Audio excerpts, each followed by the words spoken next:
From 7 News, this is a Call 7 Investigators special presentation.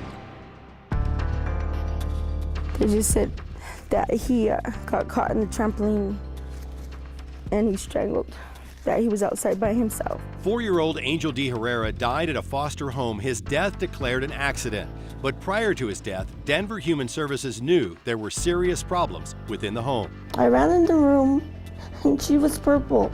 Destiny Lewis, 3 months premature, died after Denver Human Services released her to a mother who admits she has mental and emotional issues and couldn't care for her daughter. I wanted something to protect the baby. 3-year-old Nevaeh Gallegos' mother lived with a sex offender. Denver Human Services knew it but didn't remove the child from the mother. He is now charged with the child's murder. When I got there, he handed me the baby and she was limp.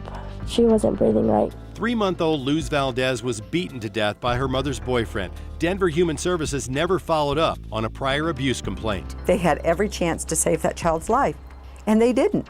7-year-old Chandler Graffner was starved to death in a closet. Despite repeated warnings from his teachers, Denver Human Services left him with guardians, now convicted in his death. For the past 2.5 years, we've investigated the cases of children who were failed by an overloaded, understaffed, and in some cases, incompetent human services system statewide. Hi, I'm John Ferrugia. Our ongoing investigation has shaken an entrenched system that is often hidden behind privacy laws and covered up its mistakes. So far, a director of Denver Human Services has resigned. There has been a statewide investigation into child deaths, and the governor has appointed a child action committee that has now made its recommendations for sweeping reforms. All the while, there have been promises of improvements in the child welfare system, but now we have uncovered more mistakes that have contributed to more child deaths. Deaths that lead us to question whether promises are being kept and if anyone is being held accountable for the children failed, the children forsaken by a broken system. He was so smart and he was funny. He used to just do silly things to make you laugh. 4-year-old Angel D. Herrera and his sister lived in a foster home in Colorado Springs, placed there by Denver Human Services because their mother, Sabrina, had personal and legal problems and no permanent home. That's him on the motorcycle. Sabrina D. Herrera treasured visits with her children, often recording her son Angel with a camera on her cell phone. She was preparing to visit her children earlier this year when she was asked instead to come to the Denver Department of Human Services. They just said that he got caught in the trampoline and he strangled, that he was outside by himself, and that when he got to the hospital, he was already gone. They basically said here that you weren't supervising the kids very well. Foster mother Manuela Tooker told police she was in the kitchen preparing lunch and wasn't watching the 4-year-old as he played on the trampoline. The El Paso County DA ruled the death an accident and declined to charge Tooker. Even so, in August, we uncovered documents of a state human services investigation showing that Tooker's foster home was fraught with danger for small children. The trampoline was in the yard where children could not be seen or supervised while in the foster home. There was no safety plan for use of the trampoline.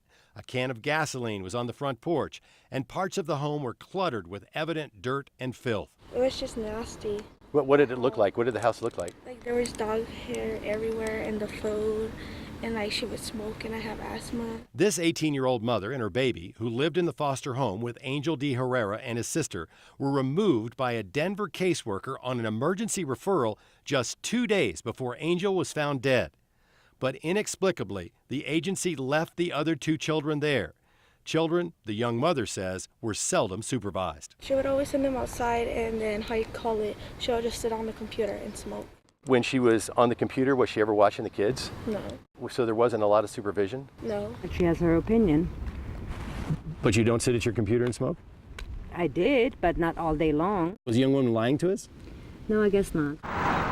So if the young mother told Denver Human Services about conditions in the home, why weren't Angel D. Herrera and his sister removed as well? There's no notification system that would automatically alert a worker about the situation with another child. Manager of Denver Human Services, Patricia Wilson-Phineas, claims each child's case must be independently assessed, even if a foster home has been deemed unfit for one set of children. But having said that, when that information becomes known to them, it would be my expectation that it would be looked into, yes, especially if it was a serious matter. But our 3-month investigation found that didn't happen. Despite the red flags, no one at Denver Human Services checked on Angel D. Herrera and his sister. One might expect that you just pick up the phone and call. And say, I just took 2 children out of this home. You have children there. You may want to check in. Karen Bai heads the State Department of Human Services, the agency that oversees the counties. For me, I think that is common sense. We also then have to talk with counties about the whole issue of accountability. Denver did call El Paso County Human Services the day before Angel D. Herrera's death, notifying officials of a critical incident regarding the young mother and her child. But no further action was taken, and the home wasn't investigated until well after Angel's death. They didn't tell me anything. Everything was like hush-hush. They didn't want to discuss it. Nothing. Meanwhile, we uncovered an earlier complaint in state files about lack of supervision filed last year against Tooker. Did they ask you about the lack of supervision on the previous case? Police investigators didn't know about it because the final report, including the sanction, was filed months late after Angel's death. If I'm looking at this file and I see in May lack of supervision, I see that the young woman had a complaint, said there was no supervision. I see the fatality, lack of supervision. Is there a pattern of lack of supervision here? Based on that file, yes. They didn't do their job. They didn't do what they were supposed to. And that is what torments Sabrina D. Herrera, that Denver Human Services could have prevented her son's death. As for the internal DHS investigation into Angel's death. Okay, anyone been disciplined as a result of this investigation? Absolutely not. Have any policy changes taken place? No. Our investigation has now prompted the El Paso County District Attorney to reopen the criminal investigation into the death of Angel D. Herrera. The DA admits he was unaware of the new information revealed in our reports. So they never discussed the lack of supervision in the previous case or the case where the young woman left because she was saying this place wasn't supervised well. Right. The State Department of Human Services is now conducting its own fatality review of the case to determine what, if any, policies were violated. But for Sabrina D. Herrera, there is a simple answer. If it was unfit for her and her baby, it was unfit for my son and daughter. And maybe Angel would be here today if they would have done what they were supposed to do. While our investigation has caused this case to be reopened, we've uncovered another child death that no one was investigating until we began asking questions. If somebody would have been there to assist me in taking care of my daughter, she'd be alive today.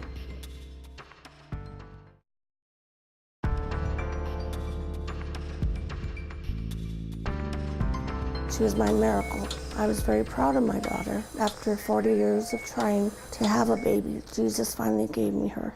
Destiny Lewis was born 2.5 months prematurely to 40-year-old Dawn Ortega and her elderly boyfriend.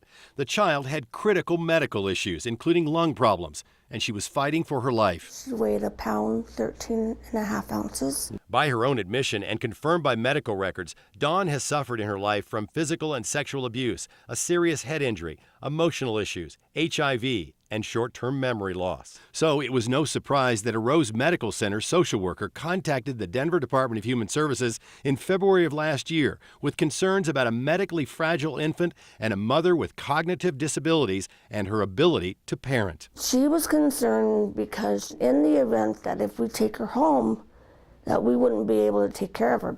In August of this year, our investigation uncovered records showing a caseworker from the Denver Department of Human Services investigated the concern while the baby was still hospitalized and found the mother of the child has skills and ability to parent her child safely. He wrote, "No safety concerns are identified. No further safety action is necessary." If that child was hospitalized and going to be hospitalized for a number of months, it would not raise to the level that we would intervene because the child was in fact safe and in a hospital. Destiny Lewis was later moved to Children's Hospital. We obtained records indicating yet another referral was made to DHS in April of 2008 by a Children's Hospital caseworker. She said Dawn often becomes upset and will yell and escalate until she later calms down. Such behavior is noted as a concern to the medical team when Destiny is discharged home. It was also noted Dawn was seeing a psychiatrist and taking antidepressants. Denver Department of Human Services observed me prior to her being released from the hospital about a month. Again, DHS took no action. And on May 29, 2008, after extensive training in how to care for her daughter's feeding tube and oxygen, Children's Hospital released Destiny Lewis to her mother to take home.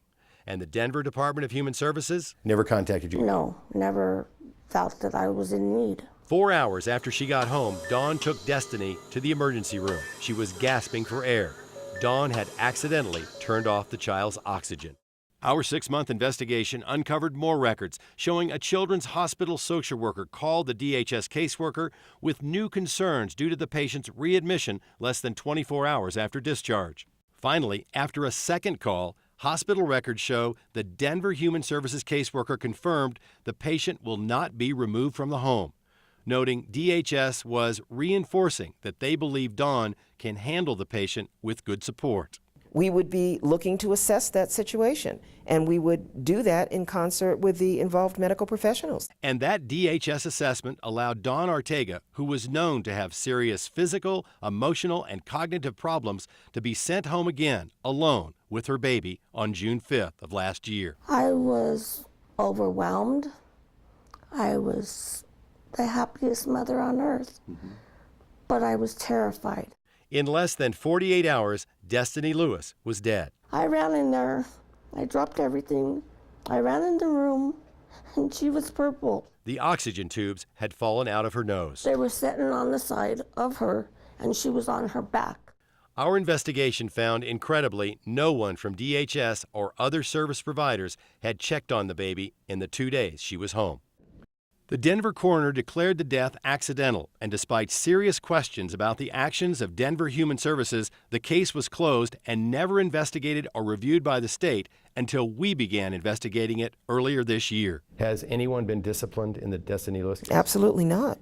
The department will be consulting with and talking with Denver about how the case was handled. I don't believe we have all of the information in our file that you just mentioned. The director of the Colorado Department of Human Services was not aware of the death until we told her. She was clearly frustrated and concerned. When there's a change in an arrangement, whether it's foster care or hospitalization, there needs to be a discharge plan that assures that the transition is going to be done safely and that the child's well-being is protected. The state agency has now begun an investigation. In Destiny Lewis, we will be contacting the county to have a discussion about how they made decisions, what information they had, and is there something else that should have been done in this case.